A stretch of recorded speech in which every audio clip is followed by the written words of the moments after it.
It's 17:30 GMT. This is Eyewitness News on 97.3 Citi FM. I am Umaru Sanda Amadou, and tonight I'm here with Hawa Idrisu Mustafa.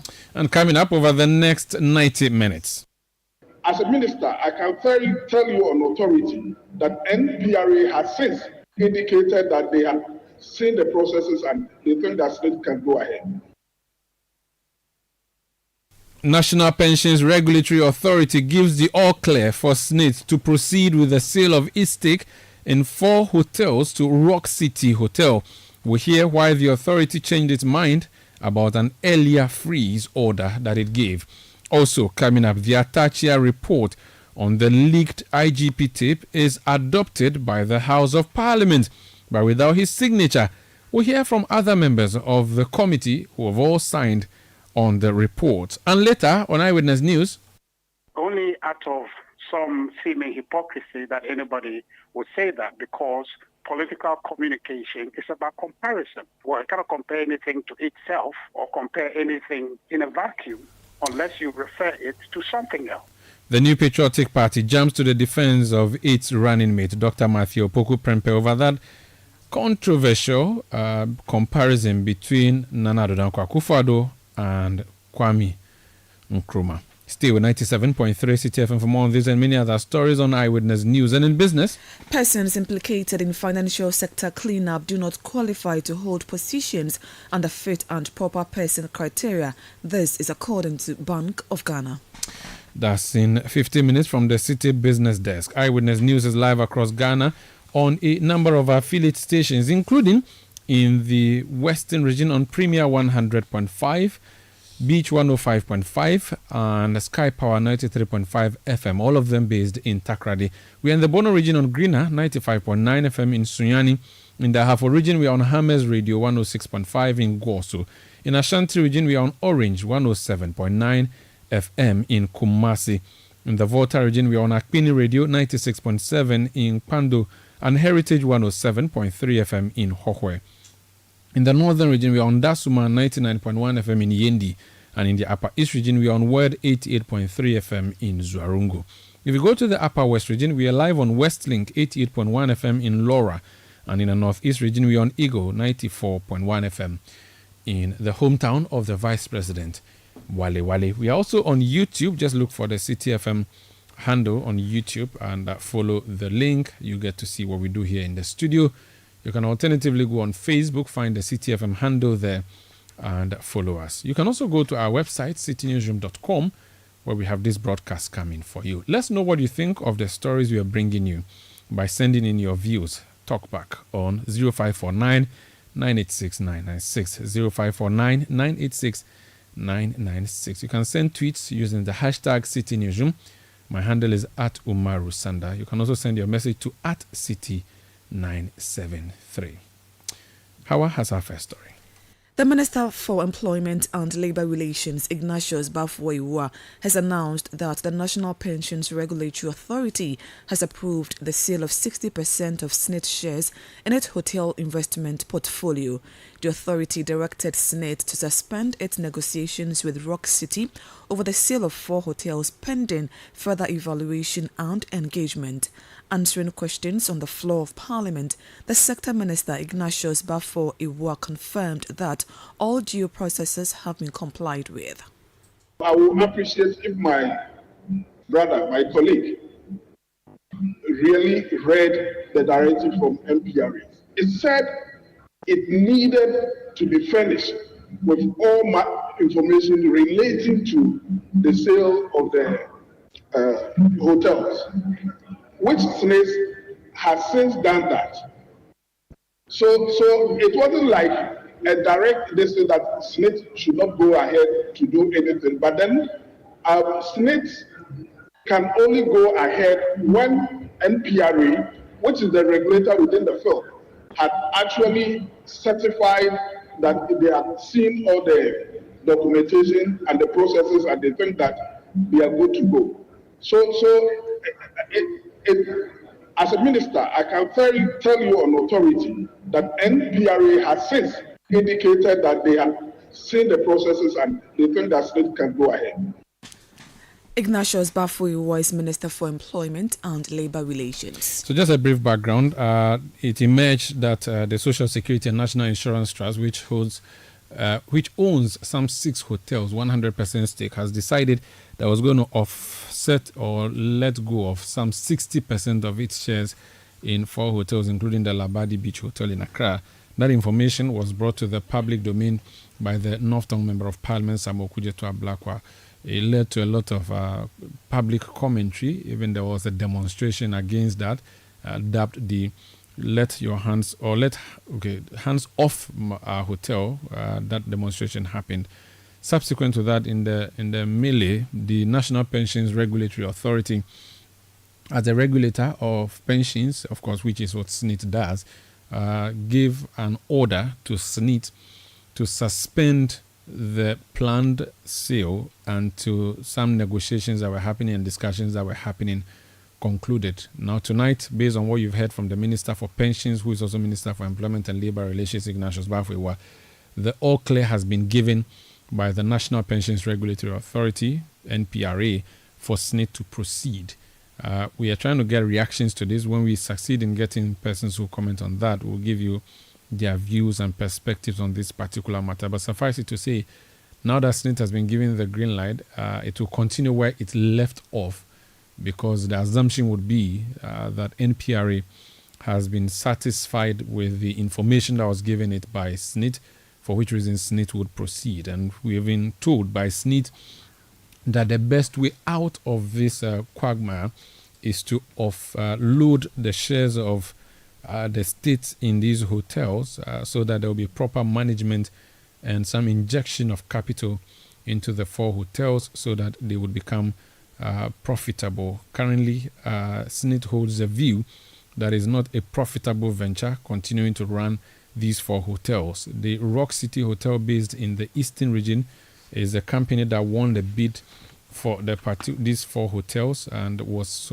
set to take over 60% of the shares. That has not happened yet, even though Rock City, through its shareholder or owner, the Honorable Brian Echambo, who is Minister for Agric, has made the view or made the point that it is fit to procure, or rather take over the control of these hotels based on merit after having won a very competitive bid. So that is where we have gotten to now. Like I said earlier, the man who first brought this issue into the limelight is the Northern Member of Parliament, Samuel Okudzeto Ablakwa, who led that demonstration. So we'll be hearing from him, because when the Minister for Labour appeared before the House of Parliament today and made the statement that he made, he talked about the hotels and why they still. Now, aside that, there are other issues that the Northern Member of Parliament has brought to the public domain again. Now, you do know of the W.E.B. Du Bois Center in Accra. The Member of Parliament, Samuel Okudzeto Ablakwa, is claiming now that this particular center has been given out on a lease, and that the government has leased the Du Bois Center without parliamentary approval.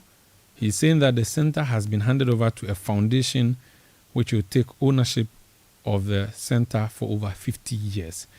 He spoke to Citi News' Beverly in London. Let's listen to him. We've had concerns about the way and manner this government goes about its public decisions.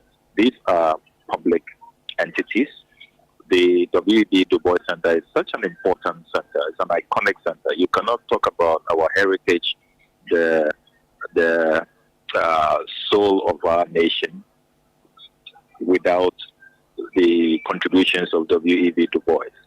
So when you go into such an arrangement, it is absolutely imperative that you bring this agreement to Parliament. We must first of all have a discussion.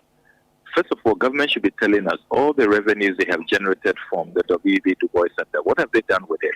Why is it that government will deliberately run down? You know, this is such an important edifice. W.E.B. Du Bois is such a stalwart. When we talk about the Pan-Africanist movement, we talk about the civil rights movement, we talk about African liberation. This is somebody who dedicated his entire life, apart from his academic laurels, being the first doctoral graduate from Harvard. He abandoned his U.S. citizenship, came to live in Ghana, took up a Ghanaian citizenship and helped our first president to reconstruct our country. If we cannot, as a country, as a government, honor this hero and take care of his memorial, I mean, then really, what can we do? What is important to us? And then you go into this shady agreement without public discussion, without parliamentary scrutiny, without parliamentary ratification. You remember the Gitmo case, which ended up in the Supreme Court. The Supreme Court said that all of these agreements, agreements of this nature, which has international partners, the WB Du Bois entity has been registered in the United States of America. Now, we are concerned about the track record of this entity, apart from the fact that this deal has not been subjected to parliamentary scrutiny and subsequent ratification. Due diligence we have done indicates that the entity in question, they don't have the capacity to raise the kinds of monies that the agreement requires of them. Now, you go into the content of the agreement, which we have now intercepted, and it's so lopsided. Why is it that we are going to give total control to this entity we do not know, that do not have any verifiable track record? And then they are going to have 6 board members. The government of Ghana will appoint only 3. The agreement also says that they will appoint the board chairman. The agreement is also saying that they will have 2 years, virtually 2 years, to take possession of the place before they raise their initial $50 million. Now, is that not a clear work and pay arrangement where they will take possession and then virtually use the proceeds from the Du Bois Center to purport to be paying their part of the agreement? So, whichever way you look at this whole setup, the lack of transparency, the lack of parliamentary scrutiny, the very lopsided approach, which is not in the interest of the people of Ghana. And why give it to them for 50 years? Why? I mean, 50 good years. Why? Why? I mean, how does this make financial sense? How is this in the look? This then just tell us that you are washing your hands. You are just doing a dash. You are giving it out. You know, a total giveaway. Just tell us that, because that is what this is. Why are you pretending that this is some arrangement that is in the interest of the people and that Ghanaians will benefit at the end of the day? After 50 years, when they will have made supernormal profits, I mean, this is a total rip-off. I've never seen anything like this. 50 good years. They are going to take possession without contributing a peso. They take possession for 2 years, if you read the agreement. And it is, and they have 2 good years to raise the initial $50 million. What shows that 2 years, as they control the place, as they have majority board members, and they say they will allow government to appoint only 2 people in top management. I mean, look, who cannot take over the WB Du Bois Center? If you look at the international pedigree, the number of people who visit, who come on pilgrimage to the WB Du Bois Center within 2 years, there's so much money that anybody can raise, and what shows that it is their own money they will put in this deal, and not the proceeds from visitors to the center. You know, and the way all of these things, and you see, you check how this government goes about its state capture. It's a very clear pattern. So it's shrouded in secrecy. It is not competitive. If they had advertised, I mean, are we sure that this is the best deal we will get for 50 years? You see, so the lack of transparency, lack of competitiveness, and how this whole thing is so one-sided. It's looking at the interest of this group of individuals, Mr. Yeku, Mr. Dake, you know, and Madam Rose, who are the key actors in this. I don't see how this benefits in our country. And for the role that Ghana has played in the Pan-Africanist movement, this is an international embarrassment that our government cannot take care of the WEB Du Bois. Do you know how many countries will want to host this center? And then if you want to even go into a PPP arrangement, is this how you go about it? Lack of competitiveness, no transparency, no parliamentary scrutiny, and everything is just one-sided, just lopsided. This is a clear giveaway. You are just handing over the center to this private interest. Eyewitness News. Be there as it happens. Are you a builder, contractor, or homeowner with a passion for quality? Look no further. At Yale, we pride ourselves in trusted security and quality hardware for doors. Visit our showroom on 11th Lane Street in Accra, Ghana, and discover the world of Yale door hardware handles and locks. At Yale, we understand your need for security and the desire for elegance. Our products not only protect your loved ones, but also add a touch of sophistication to your home or business. Whether you're renovating your space or crafting a new masterpiece, Yale is your trusted partner with a history of 180 years of innovation. Come on down to Yale today. Experience the perfect blend of security and style with Yale. Yale, where security meets style. Oh, jump on now. Go. Google me. And what time when you come back, we are not hear the sound of your car? Why you buy new car? No, I not change my car. It be the same, right? It be the fuel way I change. Way one shouts it. Ever since I started using the all-new Excellium Premium Fuel, fortified with 3-in-1 action. Oh, Joe, now my car they run like electric car. No, it's so. This is the type of fuel where they want to. Because now engine they cost. Where they want for way if I buy it, it go protect my engine. And with the small way I buy, I go drive, sir. Absolutely. It's like strapping a turbocharger to your engine and giving it a protector. And what they bust my mind, Seth, be the 3-in-1 action, no? Excellium, they prevent up to 99% of deposit. It be anti-wear, some be anti-corrosion. Won't pay when I open them. Hey, so where can I find this magical fuel? Just head over to any Total Energy service station and your car will thank you. Hey, they make a finish my gobe fast, then rush go Total Energies. My friend, but why you hand my gobe inside? I give you info. Make a fill the gobe too small. Go. Excellium is designed to protect your car engine, decrease fuel consumption, and lower CO2 emissions. Don't say fuel, say Excellium. Choose Excellium, choose quality. Rise, Ghana youth, for your country. It's another service year. Hooray! And management of the National Service Scheme is requesting user agencies, including private corporate organizations, MMDAs, ministries, departments, and agencies, and all interested entities that wish to host national service personnel for the 2024-2025 service year to put in a formal request to the Secretariat. This year's postings are private sector driven. Therefore, user agencies are to state in writing the number of service personnel required and specify the desired academic qualifications. All requests must be on official letterhead, including the organization's official address, email, phone numbers, and location. Agencies with special needs are advised to contact the NSS Secretariat for discussions. All requests must reach the NSS Secretariat before the 30th of July 2024. National Service to the nation. In building a fatherland. Let your voice be heard on Eyewitness News on Facebook at facebook.com/Citi97.3, Twitter at twitter.com/Citi973, and Instagram at instagram.com/Citi973 with the hashtag Eyewitness News.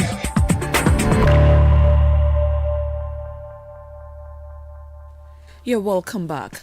The Chamber of Cement Manufacturers Association of Ghana has criticized the legislative instrument on cement price regulation recently introduced in Parliament. The LI was laid in the House on Tuesday, July 9, by the Minister for Trade and Industry, K.T. Hammond. In an interview with the media after Stakeholder Consultative Forum, the Chief Executive of the association, Dr. George Dawson Amoa, argued that its basis for regulating cement pricing is fundamentally flawed and disconnected from industry realities. You all know, well, some of us have also got to know that, in establishing an LI, it has to be hinged on a parent, act. And this very particular LI, it is hinging on the Parent Act of the Ghana Standards Authority, 2022, that is 1078, Section 80. which amazingly is referring to sales advertising. That is what it's being referred to. And sales advertising is not pricing. So how do you actually hinge this LI on this section 80 of the Parent Act of 2022-1078? And that makes it very, amazing and unconstitutional as it is, as a matter of fact. Dr. George Dawson Amoah is the Chief Executive of the Chamber of Cement Manufacturers Association of Ghana. This is Eyewitness News on 97.3 Citi FM. We are coming to you from our studios in Adabraka in Accra. You remember Daniel Bugri Nabu Chief? Yeah, he became a subject of controversy after it emerged that there was a tape recording involving him and some senior police officers. One of them, retired now, COP Alex George Mensah, who contested to be NPP parliamentary candidate but was unsuccessful. Now, the target of that audio recording or the conversation is the Inspector General of Police, Dr. George Akufo Dampare. There was a plot to remove him for apparently being, not being NPP and not being partisan. For that reason, there was an idea that remove him if NPP must break the 8. That tape came to the attention of the House of Parliament. The House set up a committee to investigate the content of the tape and report back to the House. The Bois South Member of Parliament was made to chair that committee. He is Samuel Atachia. At the end of the day, the committee presented its work. All members of the committee, 3 from NDC, 3 from MPP, and the clerk, as well as a technical person who is a legal practitioner and a law lecturer, all of them having finished their work. The report that was presented to the House had all signatures except the chairman. Mind you, the committee was called the Atachia Committee, and yet his name was on the signature. So what exactly is happening?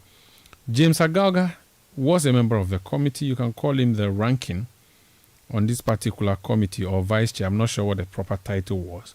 He has signed on to the document that was presented to the House. He's joined us on the line. Honorable James Agalga, you're welcome to Eyewitness News. Yes, good evening.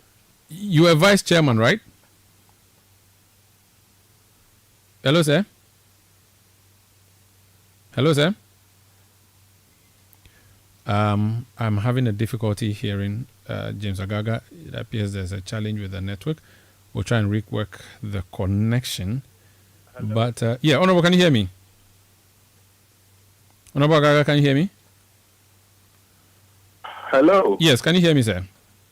Can you hear me? I can. Can you hear me? Hello? Yeah, Honorable Agalga, can you hear me? No, Honorable Agalga cannot hear me. This is Eyewitness News on 97.3 Citi FM. Let me give you a flavor of what happened in the chamber yesterday when the report was laid before adoption. This report is so anemic, it lacks substance. For plenary to found, with the greatest respect, a decision on it and to uphold this report. And I urge this House to reject this report because there is no foundation of evidence for this report. And we shouldn't make resolutions based on such an anemic report. So that's the chairman of the committee, Samuel Atachia, MP for Bois South. Typically, chairman of committees of the Speaker's Parliament would come and present the findings and ask the House to adopt that report. That's not what we heard yesterday. The chairman of the committee comes to say, let's not adopt this report, and that is anemic. Now, to describe the report in those words means he clearly does not agree with it. And yet, every member of the committee except him had signed, saying that this is what we ought to do. So what is the point of departure and why was there a departure? Let me go back on the phone lines. James Agalga is vice chairman. I do not have him, do I? Okay, I do not have Honorable James Agalga on the line. We'll come back to this issue after this break. Please stay. Eyewitness News. Be there as it happens. Oh, jump on now. Go. Ugomi, at what time will you come back where I don't hear the sound of your car? Why you buy new car? No, I not change my car. It be the same ride. It be the fuel way I change. Way one shouts it. Ever since I started using the all-new Excellium Premium Fuel, fortified with 3-in-1 action. Oh, Joe, now my car they run like electric car. No, it's so. This is the type of fuel where they want to. Because now engine they cost. Where they want for way if I buy it, it go protect my engine. And with the small way I buy, I go drive, sir. Absolutely. It's like strapping a turbocharger to your engine and giving it a protector. And what they bust my mind self be the 3-in-1 action. No, Excellium they prevent up to 99% of deposit. It be anti-wear, some be anti-corrosion. Won't pay when I open them. Hey, so where can I find this magical fuel? Just head over to any Total Energy service station and your car will thank you. Hey, they make a finish Magobe fast, then rush go Total Energies. My friend, but why you hand the Magobe inside? I give you info. Make a feel the gobe too small. Go. Excellium is designed to protect your car engine, decrease fuel consumption, and lower CO2 emissions. Don't say fuel, say Excellium. Choose Excellium, choose quality. Eyewitness News. Be there as it happens. You're welcome back. This is Eyewitness News on 97.3 Citi FM. Bulsa, North Member of Parliament, James Agalga. You're welcome to Eyewitness News. Thank you, Sander. Great. I was saying to my listeners that typically chairmen of committees, based on what we've seen, would come to the House, move for a report of their committee to be adopted. But it did not particularly happen in this instance. Your chairman is describing your report as anemic. What happened in your boardroom? Well, Sander, I am not surprised that the chairman described the committee's work as anemic. He had adopted a certain attitude right from the beginning. Unfortunately for him, the members of the committee, other than himself, plus the clerks to the committee and the technical person who was appointed to assist the committee in its work, clearly were ad idem in terms of the findings the committee made. The chairman, even before the committee drew the curtain on his work, had abdicated his responsibility as chairman of the committee. And so, prior to the presentation of the committee's work, I think we had about 4 consecutive meetings without the chairman. He had boycotted the proceedings of the committee because when he sought to foist certain views on the committee and the overwhelming majority of its members shut him down by calling for divisions, which meant that were called upon to vote. And when he lost miserably, he decided to abdicate his role literally. But you see, under the standing orders, a committee must have a certain quorum to be able to transact business. 1/3 of the membership of the committee constitutes a quorum for its business. But when it comes to the taking of decisions, if you go by recent decisions of our courts, you need about more than one half of all the members of the committee in attendance. Then you can arrive at decision. So when the chairman abdicated his role, I was appointed to serve as the vice chairman of the committee for good reason. So I stepped into his shoes, put questions before the committee, and the committee, unanimously adopted the report that was presented at the plenary. So right from the onset, the chairman felt defeated, that he could not foist certain views on the committee because the committee applied the standing orders when it mattered most, called for division whenever there were disagreements. Unfortunately for him, none of the positions he canvassed and wanted to foist on the committee went through because he couldn't convince the overwhelming majority or the majority of members of the committee to side with him. That is why we ended up having a report which was signed by all those entitled to sign except the chairman. Okay, so you are saying that the committee chair abdicated. Is it the case that you members perhaps sacked him? Could that be the reason? Oh, Basanda, we members of the committee will not have the power to sack anybody from the committee. The committee was constituted by the Right Honorable Speaker. Membership of the committee was carefully chosen. 3 of us came from the NDC. 3 came from the MPP. And in fact, the chairman came from the MPP. You see? So there was no way members of the committee could sack fellow members. No way. Not in Parliament. Okay. So we applied the standing orders in our work. But unfortunately for the chairman, I mean, he at some point was not interested in applying the standing orders. At that point, we resisted him because the committee's work at all times, and even Parliament itself, must be guided by the standing orders. Nobody sacked the chairman. He abdicated his responsibility, and that ended the story. But you see, in abdicating his role, I think he knew that once the committee had the quorum, we're going to proceed to work. And that was exactly what we did. Okay. Did you at any point report what was happening to the speaker, or your standing orders are clear on how you should proceed in the absence of your chairman?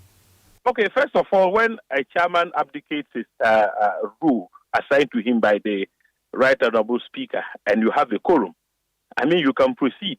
But we decided that it was important, given the nature of work that we had been assigned to execute, to reach out to Mr. Speaker and report the conduct of our chairman to him. We did just that. So at all times, the Speaker knew that, look, the chairman had abdicated his duty and was no longer attending meetings. We thought we had we owe the people of Ghana some responsibility, and we discharged our responsibilities, I mean, without fear or favor. And the outcome is the report which was adopted by the House yesterday when we concluded the debate. I see. You say that he tried to foist a certain viewpoint on the committee members.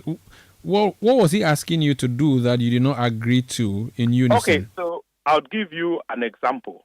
1, the chairman had wanted the committee to constitute itself into a criminal investigative committee, something that is unlawful. No parliamentary committee can usurp the mandate of the police service or the IOCO, the Office of Special Prosecutor. These are some of the state institutions which have the mandate to carry out criminal investigations. Parliamentary committees do not have such powers. But the chairman wanted us to veer into the arena of criminal investigation. And we said, no, we could only establish prima facie facts pertaining to criminality.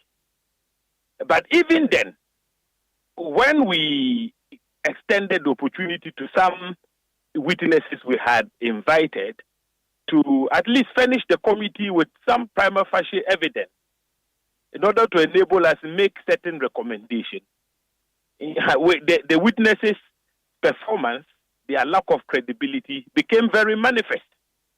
And so the committee decided that no, we will not spend so much time in an area where we didn't even have the jurisdiction. This did not sit down well with the chairman. Look, I'll give you another instance where the chairman, after a so-called whistleblower had sent an unsigned petition to the committee. Sandra, an unsigned petition. I wouldn't even say a petition, describe it as a document, an unsigned document, inviting us to allow him come and testify in an anonymous manner, all right, because he had supposedly heard Buri Nabu, talk to somebody on his phone, and he suspected that that person could be the IGP. When we said no, the committee said this document could simply not find space for the committee because it was unsigned. And therefore, we would not waste our time on such a document. Can you imagine that the chairman was insisting that we entertain that document? And when we shut down, he went on to argue that in that case, we should call for the phone logs of the IGP to establish whether the IGP indeed had been communicating with Buri Nabu or not. What was the trigger? The unsigned petition. And then we said, look, well, the committee was not on a witch hunt. It was not on a witch hunt. But nevertheless, he kept insisting that we needed to go into the logs. And then we said, look, even in law, you cannot do that. You can't. The committee didn't have the power to call for the logs of an IGP because the laws of the country are very clear. And I will refer you, Sander, to the Security and Intelligence Agencies Act 1030. You can look at sections 30, sections 29, and you'd find that for you to be able to call for the call logs from the telecos, right, in order to establish that somebody's conduct is criminal or is injurious to our national security, you need to obtain a warrant under the hand of a superior court of judicature. I haven't interpreted our standard orders, which says, oh, when committees of parliament are constituted, they have certain powers of the High Court to mean that we could actually go to the extent of calling for the call logs of the Inspector General of Police. But, Sandra, what is important is that the overwhelming majority of the committee members, once again, did not find merit in the invitation the chairman had extended to it. So, overwhelmingly, we voted the chairman's proposal for us to call for the logs of the Inspector General of Police for good reason. So it appears that it appeared that there was a disagreement from the beginning to the end. Now, typically the chairman presents the committee report. In this instance, who did the presentation? And I presented the report. So would it be called the Agalga committee or the Atachia committee? No. So the description of committee reports, you christen them as the Atachia committee, the Agalga committee. It's not born out of our standing orders. Okay. So we had an ad hoc committee constituted by the Speaker of Parliament to investigate the matter of the leaked audio, the conspiracy by some officers of the police service who conspired to remove the Inspector General of Police to allow for the MPP government to break the eight. That's all. It was an ad hoc committee. So it was neither the Atachia committee nor Agalga's committee. It was an ad hoc committee of parliament. That is what our standing orders stipulate. Did your chairman present a minority report to the House as well, making his position known that he did not agree with you, or your report was the only one presented to the House? Oh, Sander, our standing orders do not make room for the presentation of minority reports or dissenting opinions as if we are a court of law. No.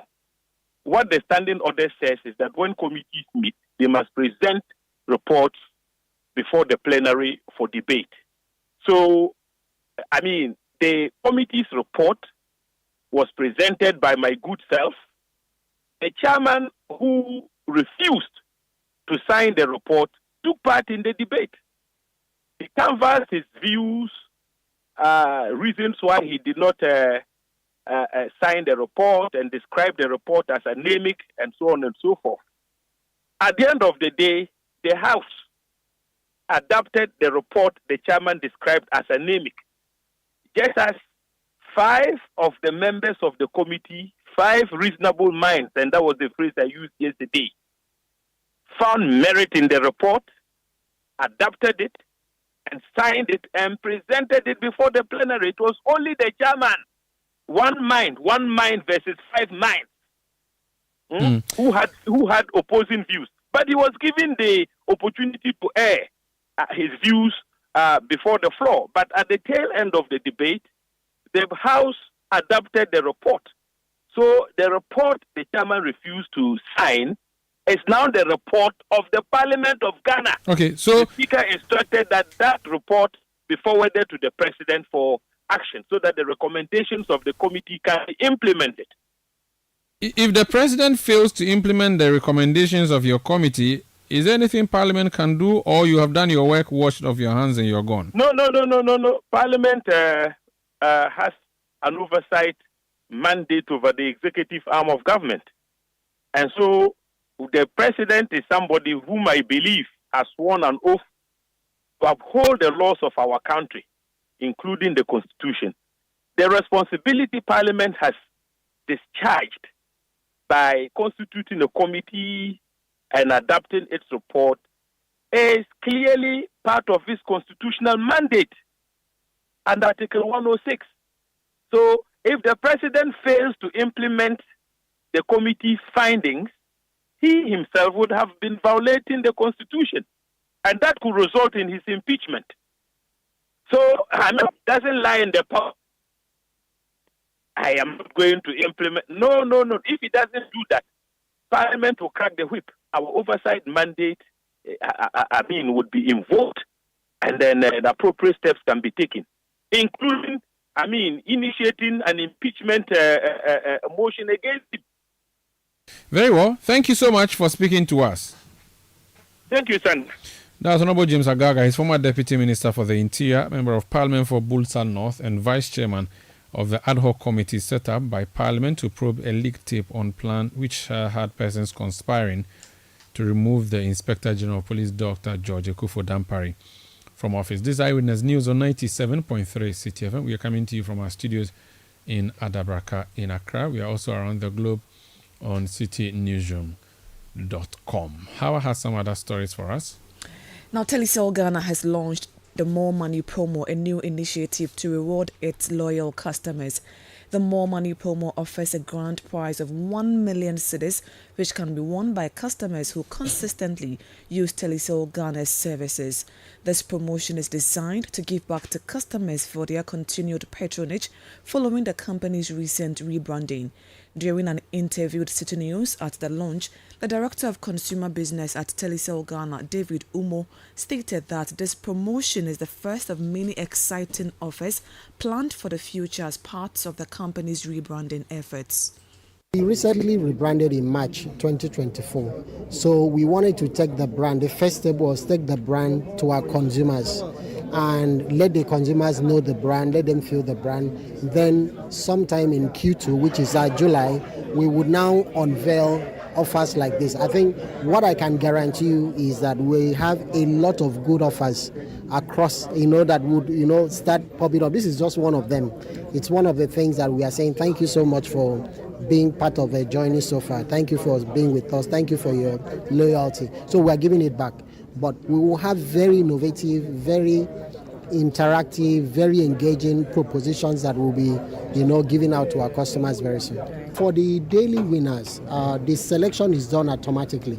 And then, of course, remember that this is regulated, highly regulated by the National Lottery Authority. So the selection is done automatically, and then the reward comes automatically. However, on the weekly, the selection is done, then winners are called, and then, of course, we will then give the 30,000 reward, the proceeding with.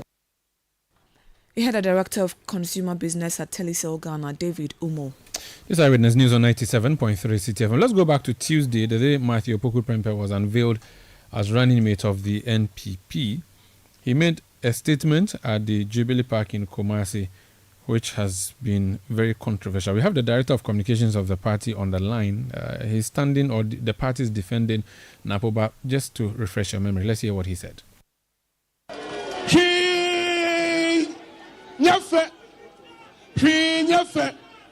So ya papa no abobra na wa wuba na wobano abedi wade na odi tapade na ire akoda nim na nado dan kwakufu ado awo Dr. Baumia ama na Ghana fo nyina o se bakọ ya no ho efe na ho akono ya didi Ghana ni ma ya dai eye ya ti MPP koi ebi sida ya nyina ya be ka bo ma bia ya adwumaden afiwe ami ashana nado dan kwakufu ado ebi se odo kwa Dr. Baumia bere obeba ebi siwa MPP boda Ghana ha ya chechi Ghana abakosoma President Kufuor call retirement.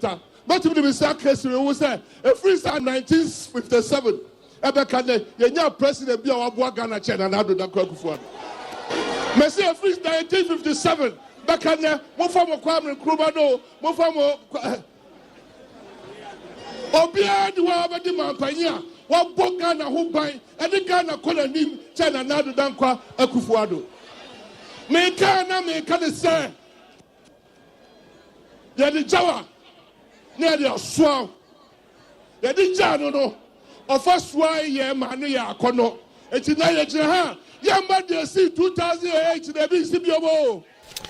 So that's Dr. Matthew Opoku-Prempeh, Napo as is popularly known as, MP for Menchia South, and the running mate to Dr. Mahmoud Baumia. Richard Ahiagba is Director of Communications of the NPP. He's joined us on the line. Richard, you're welcome to Eyewitness News. Many people have condemned the statement that was made by your running mate, the comparison between the current president and our first president. I've seen that you've written something rather longish in defense of Napo. Are you suggesting that Akufo-Addo as president and head of government has outperformed Dr. Osagyefo Kwame Nkrumah? Is that the position you're also reiterating? Well, thank you, Omari. I think that the discussion has been very loud on social media, and everybody has actually launched on it. And as I hear this morning, your senior journalist also in your studio took a bite at it. I think I took the time to listen to both Bernard and my brother, my junior Sky. But I've come to a certain conclusion that they were making their arguments or their renditions were colored in a certain way outside of politics. My view is that there's no political communication without comparison. That's really what political communication is, because you want to demonstrate that Party A or President A has done so and so relative to B, this person has done well. And that's the argument political parties advance with citizens to elicit their vote. So if you have a running mate who, in advancing the political communication of his party, says that relative to Nkrumah, I've heard the position where he says, oh, Nkrumah is dead and whatnot, and why do you reference him? It's not even an election. We're looking at greats, people who have achieved something for this country. And relative to the one that generally we will all agree that has attained a certain height for Ghana, Nkrumah, you put him side by side, Akufo-Addo, in terms of certain things that this president has done. We're saying that by that standard, Akufo-Addo has surpassed him. Nkrumah is great, but it doesn't mean that nobody will surpass him. What's the name? That all of them, Usain Bolt, right? It's just a matter of time. Somebody will beat his record. Does it mean that Usain Bolt is no longer great? He is great, will be great. But at a certain point in time, history allows, or history happens, other people surpasses them. So the relative conversation that he was having is comparing what Nkrumah has achieved that we have celebrated all these years. There is a time we are in now with a president, Nana Akufo-Addo, who has done exceedingly more if you compare to Nkrumah. So he is not denigrating Nkrumah. He is only engaging in a political conversation which is at best comparison to say that if you put these two side by side in terms of performance, then that you can say that Akufo-Addo has surpassed Nkrumah, and you can use critical examples to illustrate that. One, Nkrumah did free SHS. So if you're comparing in terms of impact on education, okay, and granting access to education, you can say Akufo-Addo, who did national free SHS relative to a sectional free SHS that Nkrumah did, Akufo-Addo has done better. If you talk about building infrastructure, road networks, right, you can put Nkrumah side by side Akufo-Addo, because the rest of the people in this fourth republic, even in the first three republics, if you put them both president heads of states together, the amount of or the kilometers of road that they have constructed relative to Akufo-Addo is incomparable. So the point is critically looking at certain data. We cannot say that on every score, but we are looking at on certain key parameters. Akufo-Addo has done exceedingly more than all presidents, Nkrumah included. And that is political conversation to illustrate for you that if you are looking at who would deliver for you, look at Akufo-Addo, who has been able to provide ambulance for every constituency in this country. Unprecedented, nobody has done it. I see. If you are looking at someone who will construct your roads, Akufo-Addo has constructed about 11,975.96 kilometers of roads. That if you compare to any other person, Akufo-Addo has done much better. So if you want roads, you vote for Akufo-Addo. If you want hospitals, the one president who is constructing about 111 hospitals across this country, 101 district hospitals, 7 regional hospitals, 3 psychiatric hospitals. If you are looking for one who will do these things, Akufo-Addo has performed unprecedented. So that's the parameter that is comparing. It's nothing to denigrate the former president, Osadifo, Dr. Kwame Nkrumah, but to compare what he has been able to do relative to Akufo-Addo, and you arrive at the conclusion that Akufo-Addo has done exceedingly more. Okay, just on the physical projects, if I asked you to list factories that were built by Kwame Nkrumah, I'm sure you mentioned the glass factory, the tomato factory, loads of them nationwide.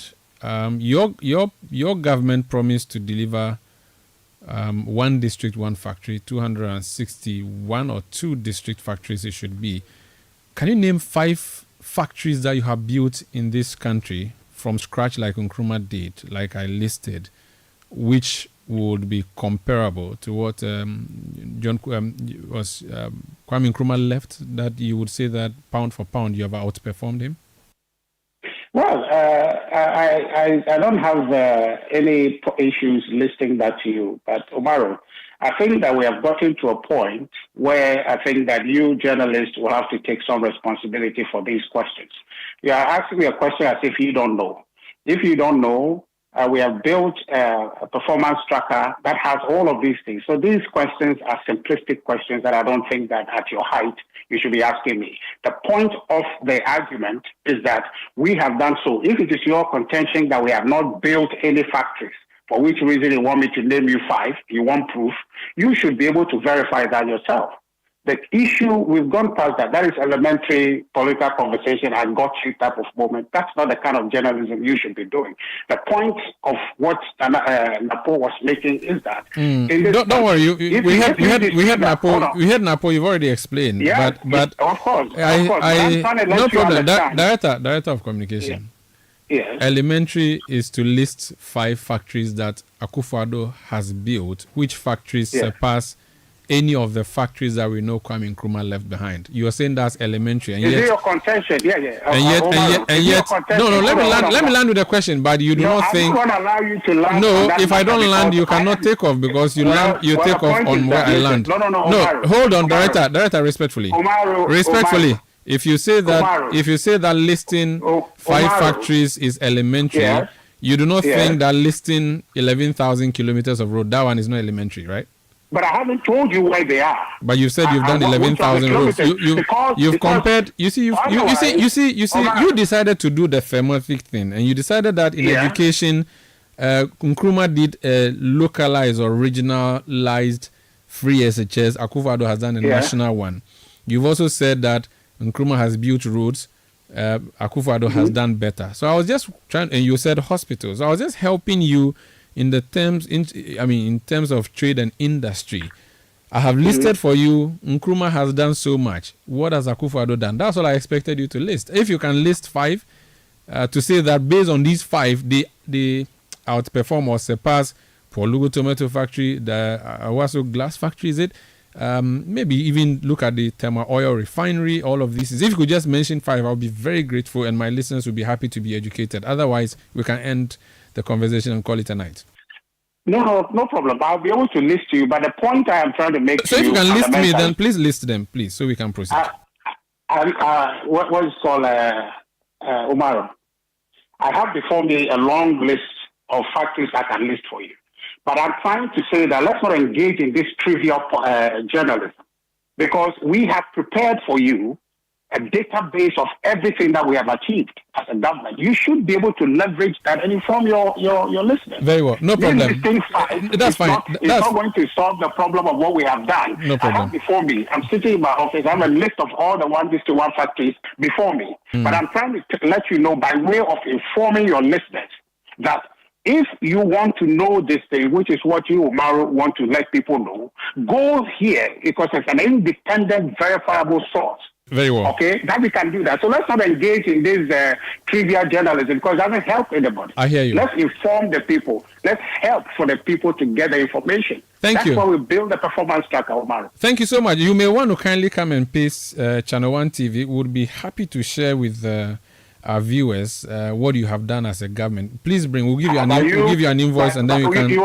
pay that. No. But you are not giving me an invoice now to state 5. But I'm saying no. I'm not. Don't list the 5. I was giving you free airtime. I was giving you free airtime. Let's not trivialize. No, I was giving you free airtime. No problem. Richard. You should be able to get that. I will do so. Listing 5 is a showmanship. Thank you. A thing that does not solve the problem. Thank you so much, Use Richard. the performance tracker to inform your list. Thank you so much. That's Richard Ahiagba, his Director of Communications of the NPP. We have business news coming up next, and then on Point Blank, my guest is in charge of the Hajj affairs of Ghana. The pilgrims are back. We recorded some death. We talk about all the conversations around the Hajj, the cost of going to Hajj, and all of those other matters. Please stay with us. Eyewitness News. Be there as it happens. Hey, today. I can't wait to watch my favorite sport on my newest NASCO television. Charlie, the view be clear, Papa. HD quality you can trust. Ever since Kwame became a star with NASCO, if not football, then it's chilling with his friends with some ice chilled drink from NASCO's refrigerator because it chills so well. No wonder his friends can't resist but come to watch their games here. I think they like the cool breeze with NASCO air condition. NASCO's washing machine and gas cooker makes home lovely. Go! It's always fun with NASCO home appliances. Enjoying the football you love and all other NASCO products like the adorable NASCO Ion, NASCO Microwave, and NASCO Blender. Visit all our EGL showrooms nationwide and grab yours now or via online. NASCO delivery is fast and swift, just a call away. Make the football viewing experience memorable with NASCO home appliances. NASCO, bring home happiness. Are you feeling tired after a hard day's work? Have you lost your appetite even for your favorite dish? Viral Blood Tonic is a nutritionally balanced, pleasant-tasting tonic fortified with iron and vitamins to boost your appetite and energy levels for high performance. Viral Blood Tonic, easy to take and good for the whole family. Viral from Danex Iting Starwin PLC. If symptoms persist after 48 hours, consult a physician. This advert is FDA approved. Get the details. Every significant financial transaction, every market movement, and all the policies that affect your business. City Business News. Be informed. Time now for City Business News on Eyewitness News. My name is Hawa Idrisu Mustafa. Details of our stories now. The Bank of Ghana has notified financial institutions to abide by the Banks and Specialized Deposit-Taking Institutions Act 2016 as well as the Fit and Proper Persons Directive 2019. Under the laws, persons who were directly implicated in the 2017 to 2019 financial sector cleanup and all previous directors of failed banks are barred from holding key positions in the financial sector. Here is a News Desk report.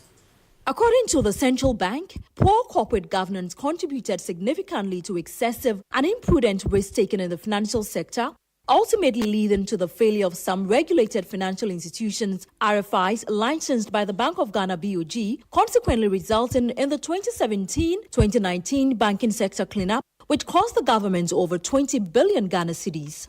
The government justified the exercise, insisting it was crucial to restoring confidence in the banking sector. In order to sustain the gains made from the cleanup, the BOG issued the Corporate Governance Directive in 2018, as well as the Fit and Proper Persons Directive in 2019 to strengthen and embed sound corporate governance practices, RFIs, and to entrench the gatekeeping role of the BOG in the financial sector. A notice signed by the Central Bank Secretary Sandra Thompson reiterated that persons who were directly involved in such risky instances should not be allowed to hold any key positions in banks and other financial institutions as required by law. Among others, the Fit and Proper Standards considers whether a person has been a director of or directly involved in the management of any company or institution which has had its license revoked or is being or has been warned up by a court of competent jurisdiction or authority competent to do so within or outside Ghana, as well as gone into receivership, insolvency, or voluntary liquidation.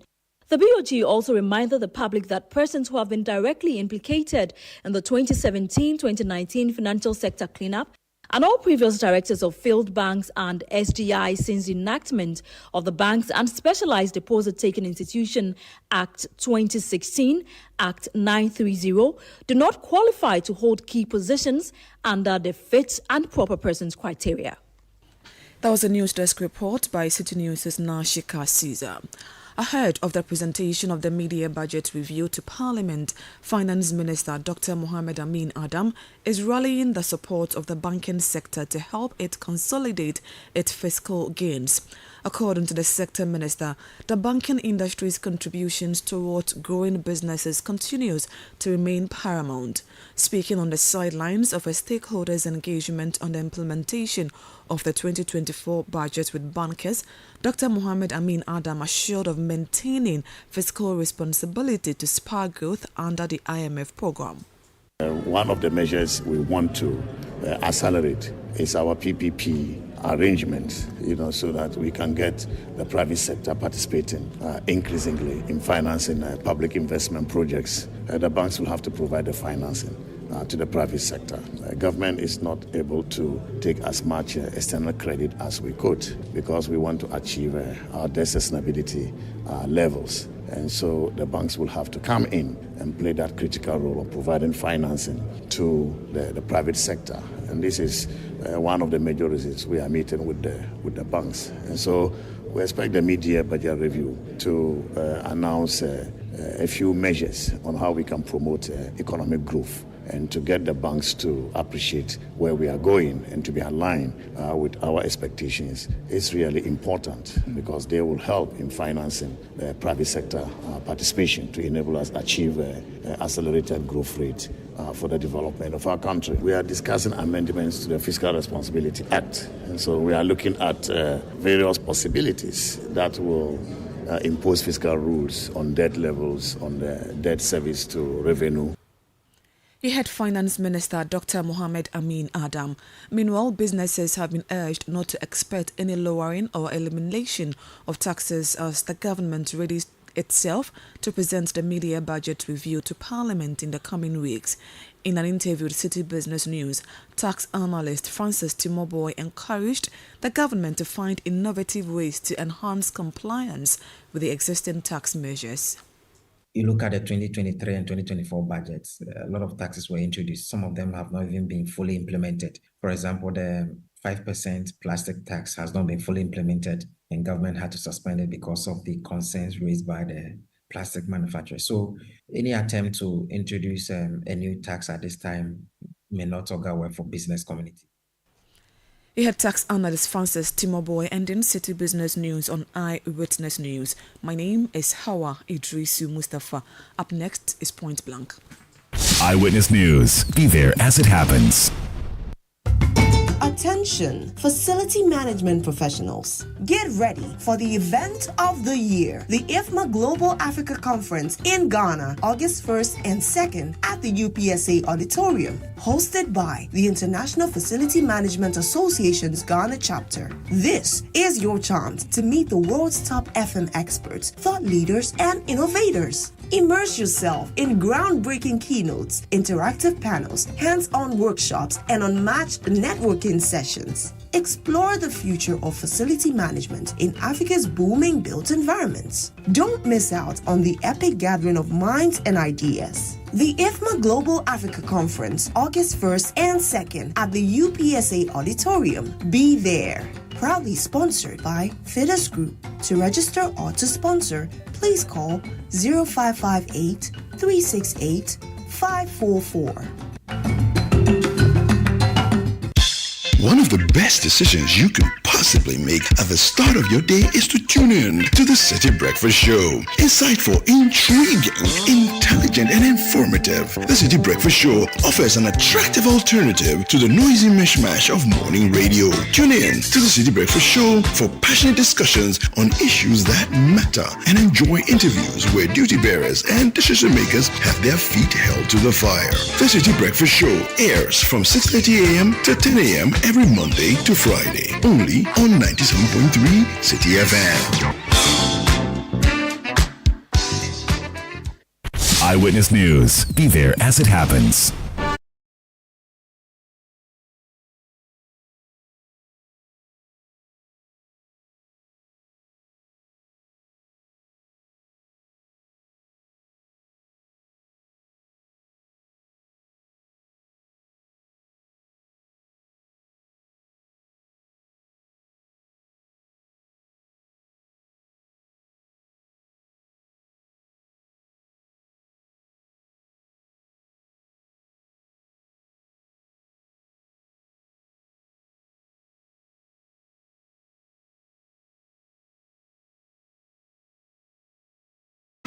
My guest is the Executive Secretary of the Ghana Hajj Board, Alhaji Farouk Hamza. He's joined us. You're welcome.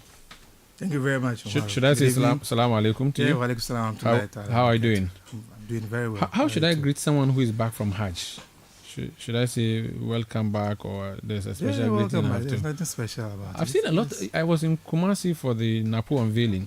So many people at the Hajj, at the airport, coming to welcome people returning from Hajj. Yeah. Are you still receiving people coming back, or the final flight is back? Yeah, the final flight came in on Tuesday.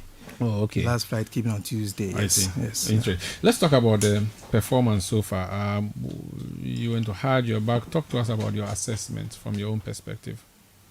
Well, I think that it's gone very well. We have successfully completed the Hajj, where we sent a contingent of 4,000 pilgrims. 4,000? 4,000 pilgrims, yes. So to manage 4,000 individuals from varied backgrounds for a period of 35 days in another country is a complex, endeavor. And over a month? Yes, over a month. A total of 35 days. We've been away. And so to have sent all of them and brought almost everybody back, except 4 people who passed on to glory. I think that we can say it's been quite successful. Yeah. And what kind of deployment do you do? What structures do you work with? So you are the Hajj board. Do you have people who help you with these 4,000 people? What kind of people? What's your staff training? How do you do it? Or you use a Hajj authority? How do you work? Okay, so the Hajj board is structured this way. You have the board and the secretariat. Okay. So in the secretariat, we have all manner of So the secretariat is the operational wing. Absolutely. The board is policy, direction. Exactly, yes. Oh, okay, so you are not the board chair of a Hajj board? No, I'm the executive secretary. There's a chairman. The chairman is Honorable Ben Abdallah. Okay, that's the chairman. And you are like the technical guy, running operations guy? Absolutely. Oh, yes. Okay. Yes. Mm-hmm. Talk to us more, please. So we work with Ghana Hajj agents, who are the initial conduits through which we receive these pilgrims. So they are part and parcel of our operations throughout, and these are the accredited Hajj agents. So the pilgrims come through them, then we register them and process their travel documents. We have an IT, office in our setup. We have the administration, we have communications, we have medical outfit, and so on. So we process these pilgrims and get their visas issued. Then we follow it with a flight schedule where we plan when and how they are going to fly from the two different ports, Tamale and Accra. Then we rule out a movement plan. I see. If I wanted to go to the Middle East, I can simply go get my own visa and travel. Why do I have to go through you for Hajj? Which the country treats me as an individual, doesn't it? Or there's a way it operates that Hajj, Saudi Arabia will not accept me if I'm coming as a tourist who wants to also perform the Hajj. Good. So there's a distinction between just going to Saudi Arabia as a tourist and going to perform Hajj. Hajj is a product of a bilateral arrangement between two countries, between Saudi and Ghana. So government of Ghana is represented by the Ghana Hajj Board and the Hajj Secretariat to organize those intending to perform the Hajj in Saudi Arabia. So the government of Saudi Arabia gives you a quota. So Absolutely. all Ghanaians coming for Hajj must be on that list. Exactly. Okay, but if that's the list, why do we still have to use the Hajj Board and Hajj Secretariat? That's what So like I said, must we go through that by all means? You must necessarily go through that because it is the only body recognized by the Saudi authorities as well as government of Ghana. So do all countries have something like Hajj Board and Hajj Secretariat? Exactly, yes. For purpose Almost of all Hajj? countries for purpose of Hajj, yes.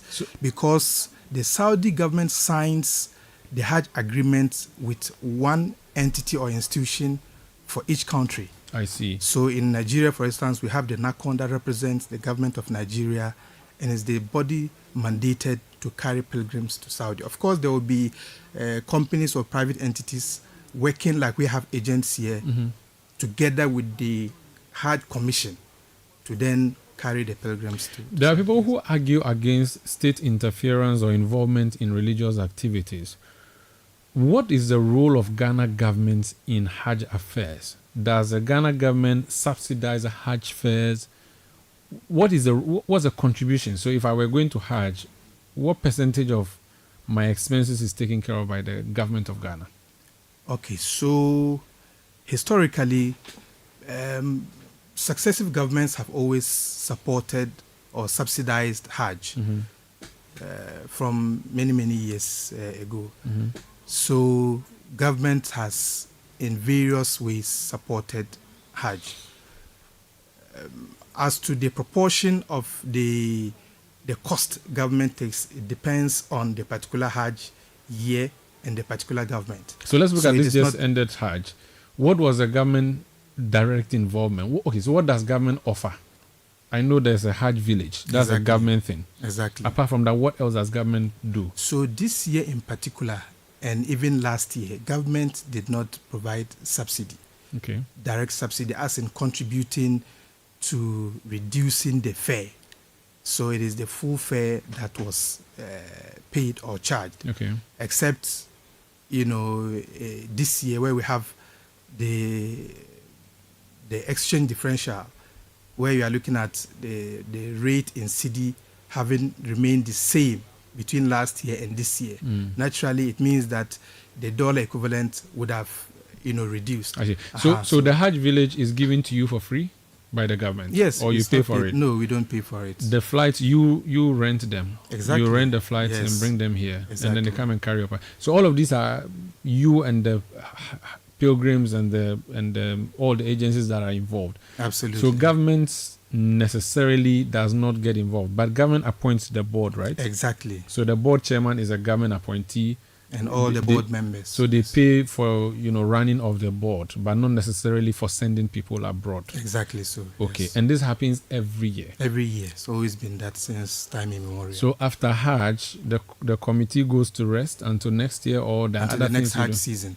So the Hajj season spans about 6 months period because you have to start the preparatory works from sometime in November or December. And it goes all the way to June, July, where the Hajj itself takes place. Okay. Let's talk about the processes. So you have agents that are the first respondents. So if I want to go to Hajj, I have to go through them. Or can I come through you straight? Yeah, you can come through us straight. So there are pilgrims who want to have special arrangements when they get to Saudi. So you can come to us straight to discuss this. But the overwhelming majority of our pilgrims, over 80%, come through the agents. Yes. Do you exist to make profit, so that what you charge a pilgrim, are you supposed to make some profit on it, or you only give them the rate of what they are supposed to pay? Absolutely not. It is at cost or even below cost. So there is no intent to make profit, and there is no profit calculated as part of the cost mechanism or the cost build-up of the Hajj. So if I were to go to Saudi Arabia on my own, book my own hotel, book my own flight, spend 1 month and return, are you sure I would spend 75,000 Ghana cedis, which is what you have collected from people? Okay, I would spend less, wouldn't I? Yes. So you are burdening me unnecessarily. Well, that is completely not the case.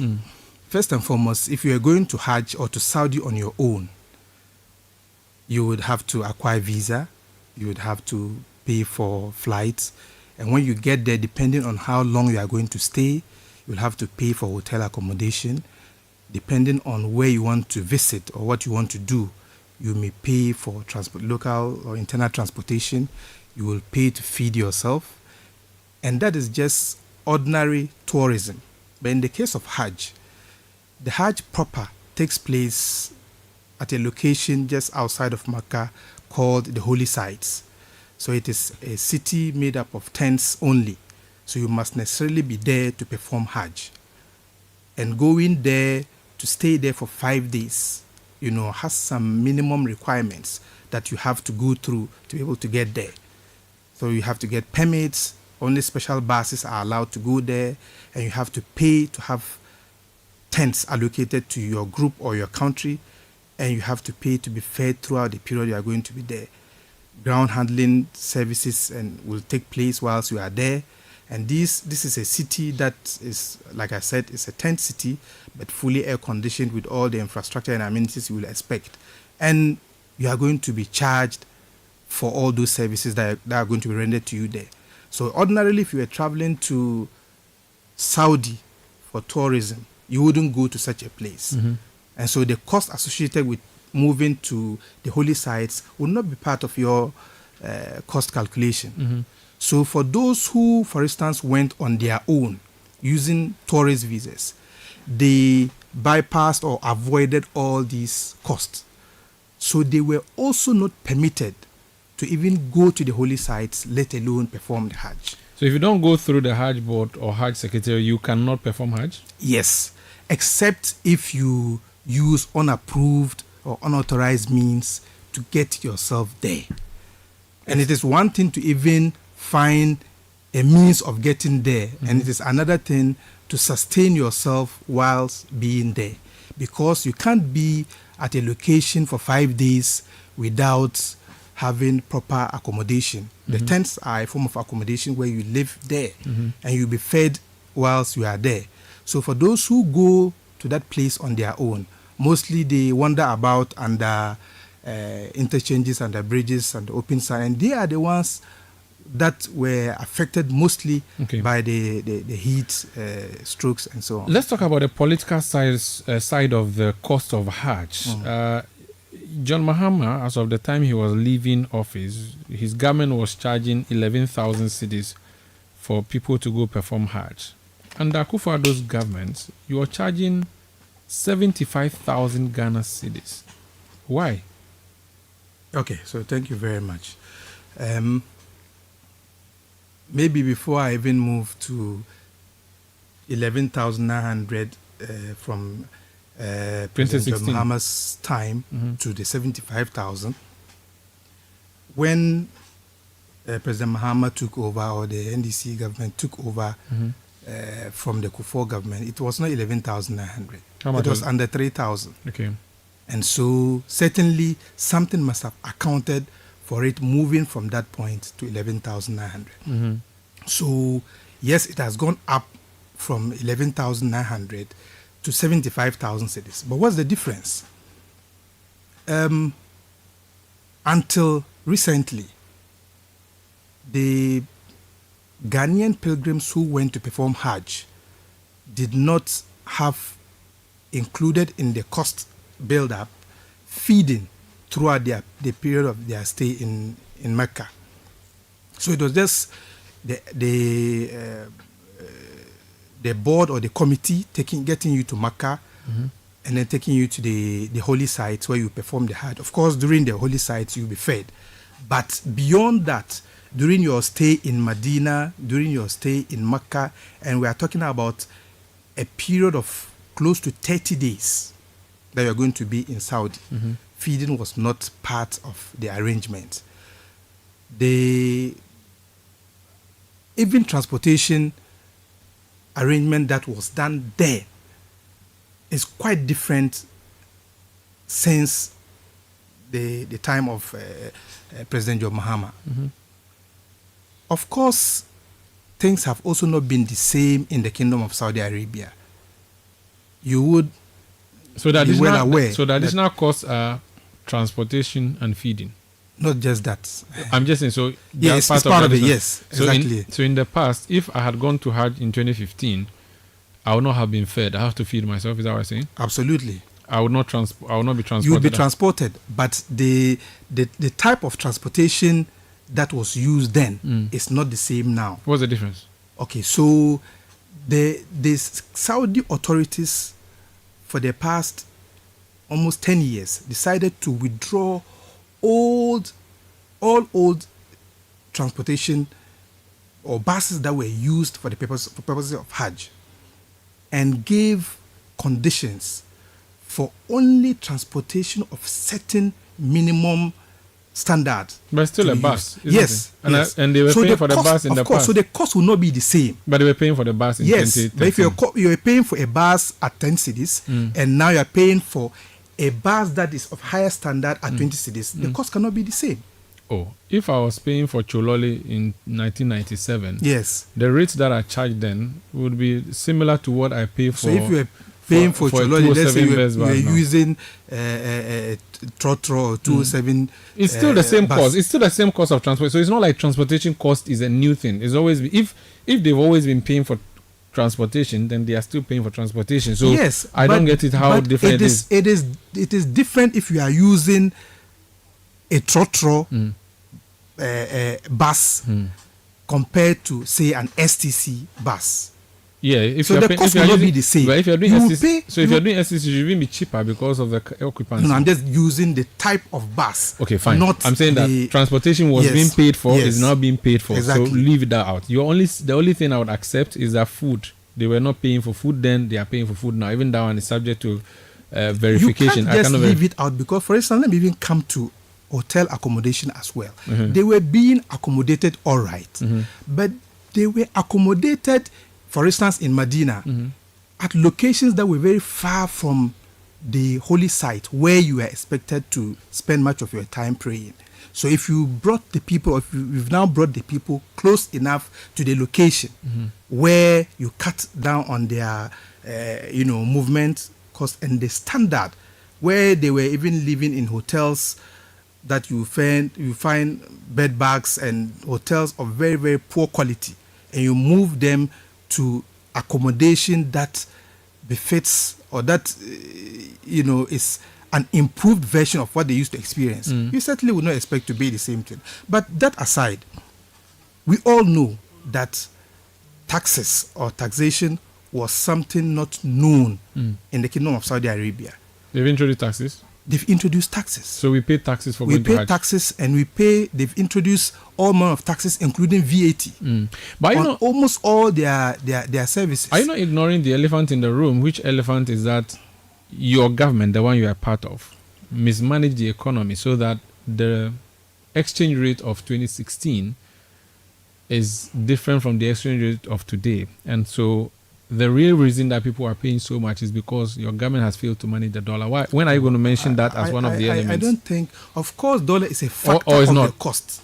Dollar is a factor of the cost. Because from 11,000 to 75,000. Dollar has never been the same. It has always increased from time immemorial. Yes, but so for it to move in 2009 from 3,000 to 2016 within a period of 8 years to 11,000, that is allowable. No, it's but a for 11,000 to 75,000 within the same period, that movement is worse than apartheid. No. We are not talking about dollar specifically, but the bottom line is that it's dollar has not been the same since time immemorial. Yes, it has always moved. Except that it's moved faster this time around. Don't you agree? No, for that appears to be the only thing. It is one of the factors, but it's not the only thing. Alaj. But I've just told you the fact that there was no taxes at all in Saudi. Now it is there. You can verify this. Alaji. Something that wasn't there before. Alaji. The things you've explained, transportation, the same. Cost of hotel, same thing. Well, how much a hotel would cost me in 1957 is the same thing that it will cost me now, except that the times are different. No, the figure may be different, but it does not mean that it doesn't correspond with the times. The only thing that is causing this exponential increase is the exchange rate. That is the foundation. You should accept one of the things. You see, it's I was only building onto a point. You see, the Saudi authorities themselves, over the years, had been subsidizing Hajj to a very large extent. They've stopped subsidizing? Absolutely. So where you had those managing the Hajj itself being paid by the Saudi government, they have for the past, since 2018, they have moved to companies now managing Hajj instead of government agencies. Alaji, in 2013, Hajj was 6,800. 2014, 12,000 cedis. 2015, 11,000 cedis. 2016, 11,000. That's maintaining its position. 2017, 15,000 cedis. Yes. 2018, 15,000 cedis. Yes. 2019, 19,000 cedis. Yes. The 2 years, 2020 and 21, there was no Hajj because of COVID. 2022 was 39,000 cedis. Exactly. Then how do you move from 2022, 39,000 cedis to 75,000 cedis the following year, and you are saying to me that this is not exchange rate? And I'm not saying exchange rate is not part of it. Exchange rate is a part of it. I'm saying it's not the only thing. That's fine. It's one of the factors. Let's proceed. But let me also draw your attention to something. Let's keep in mind that it is not only Ghana that participates in Hajj. Okay. So it shouldn't be seen as though it is only in Ghana that Hajj fares have gone up. Very well. So you cannot attribute it to the exchange rate, for instance. Do you have the figure for Nigeria, for instance, from what figure to what figure? Nigeria, as we speak, or their fare in dollar terms is about 6,500. Currently, this year? Yes. How much was it last year? How much was it last year? Yes. Yes, about $6,000. So it's stuck to the same thing now. But our fare last year was 75,000 cedis. It's the same 75,000 this year. Oh, okay. And in dollar terms, what is that? That is less than $6,000. So now you agree that is a dollar that is a problem? I'm not saying dollar is not a factor. Don't get me wrong. I'm saying dollar is one of the attributes. It's one of the factors that will give rise to cost. But it's certainly not the only one. We need to go. The 4 persons who died in Saudi, the Ghanaians, did they have to be buried there? You're bringing them home? What's the plan? No, they were buried there. When you go to Hajj and you die there, you are buried there. Okay, so it is, but there are other Ghanaians who've died who were not under your care, right? Yes, about 14 others. So in total, we lost about 18 people. 18 Ghanaians, yes. But 4 were under your guidance. Exactly, yes. Moving forward, you would advise people not to go through unorthodox means. We've always been doing that, and we'll continue to advise them. Perhaps this is a big eye-opener for them, because most of those who died that are outside our contingent died because of the heat stroke.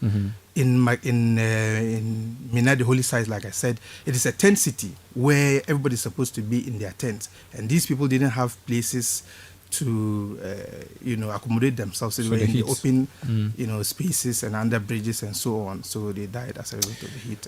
We have to end it here. Thank you so much for joining us. Thank you very much for having me. Alhaji Farouk Hamza is the Executive Secretary of the Ghana Hajj Board. That's how we end tonight's edition of Eyewitness News. My name is Umaru Sanda Amado. Production tonight by Kobna Wilson and Beverly London. Technical support from Daniel Squashi and the technical team, and the new media support from Edwin Kwakofi. We'll be back tomorrow at 17:30 GMT. Thank you for listening. Have a good night.